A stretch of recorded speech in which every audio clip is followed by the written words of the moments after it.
உலகின் மிக கொடூரமான போர்க்குற்றவாளி எப்படி 40 ஆண்டுகள் நீதியிலிருந்து தப்பித்தான் தெரியுமா? கிளாஸ் பார்பி லியோனின் கசாப்புக்காரன் என்று அழைக்கப்பட்டான். 2ஆம் உலகப் போரின் போது அவன் பிரெஞ்சு எதிர்ப்பு போராளிகளை கொடூரமாக சித்திரவதை செய்தான். குழந்தைகளை கூட தன் கையால் கொன்றான். ஆனால் 1947இல் அமெரிக்க உளவுத்துறை அவனை ஆட்சேர்ப்பு செய்தது. கம்யூனிசத்திற்கு எதிராக போராட வேண்டும் என்று.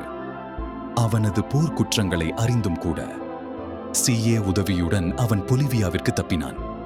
அங்கே கிளாஸ் ஆல்ட்மன் என்ற பெயரில் வியாபாரி போல் வாழ்ந்தான். ரகசியமாக மெடலின் கார்டலுக்கு கோகைன் கடத்தல் செய்தான். 1983இல் பிரெஞ்சு நாஜி வேட்டைக்காரர்கள் அவனை கண்டுபிடித்தனர். அமெரிக்க அரசாங்கம் ஹிட்லரின் மிக கொடூரமான அதிகாரியை பாதுகாத்ததே இதன் அதிர்ச்சி உண்மை.